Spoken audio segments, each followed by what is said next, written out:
Welcome back. This is just a continuation of the final two steps of the international market research process that follows the first screencast that's now available on your Moodle page. So where we left off, we looked at step 6 was the analysis and being able to interpret the data. So there is the challenge in international market research of ensuring comparability of particular data sets. Extremely important, naturally enough. Otherwise, the data sets will be skewed or will not answer the initial problem or the need that was first highlighted in step 1. There may be linguistic problems associated with different meanings for terms. Concepts such as satisfaction and feelings might differ across cultures. Sometimes a lot of particular cultures may be very enthusiastic, those may not be, others may not be. So there are challenges in relation to measuring these concepts. How satisfied are people in relation to product X, Y, or Z or a particular service.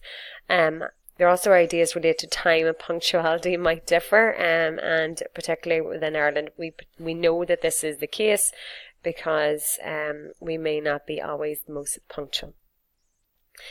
Step 6 is analysis and interpret data in terms of the metric equivalence, so ideally relating to the response from different countries and the systematically scoring questions differently. This could be a challenge and very much reliant on a team of people to do this. So human orientation is the likelihood of favourable answers. Is this what people anticipate what the researcher is looking for? And willingness to express extreme positions on measurement scales. Some people, and I, for example, I'm very comfortable to sit within the middle range and may not be as confident to put in a very low or very high point on a measurement scale. Excuse me.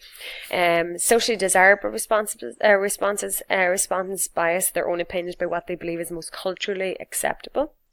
Very interesting, and think about that in your own research. True score may deviate from the actual opinions of the respondents. So even with quantitative, you are still challenged by some level of doubt of whether someone has completed this to the best of their ability and for what reason they have chosen particular questions or answers that they have. There's use therefore of multiple methods, including both qualitative and quantitative techniques, that can add more of a critical aspect, a bit more of a rigour to this.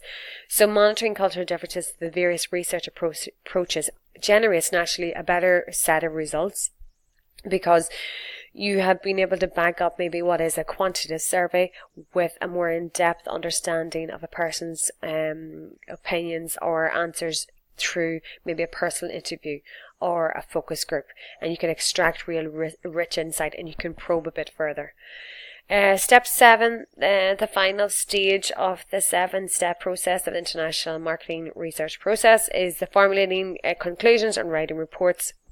So a particular research report can be written in a very direct and informative way, assists in international marketing and making decisions, which is ultimately the reason why we're carry out an international market research process. The conclusion should be complete and concise. This is very much natural understanding. There may be communication issues, often difficult to recreate an environment that many of the readers of the report will never have visited. So really getting an understanding of maybe a country or a region and providing real insight to the people that are actually reading the report, maybe managers that are based in the home country, and this research has been carried out maybe in a potential host country.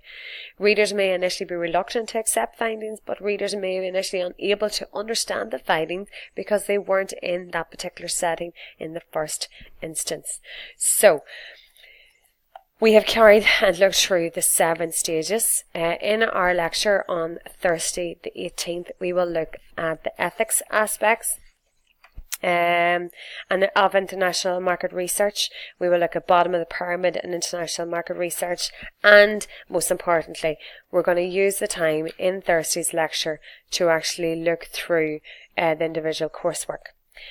The individual coursework will be explained in detail in this particular class. The guidelines in terms of criteria, clear run out in terms of expectations, as well as the guidance in relation to the deadline. There will be no queries or no queries left unturned in relation to this particular individual assignment. So please be confident that when you leave the class on Thursday that you will have all information there. To end off on this particular topic, there will be no essay question in the exam linked to international market research. However, you will see, if you haven't already, the relationship with the group coursework, but also with the individual assignment, which you will be introduced to on Thursday the 18th. Thank you for your time.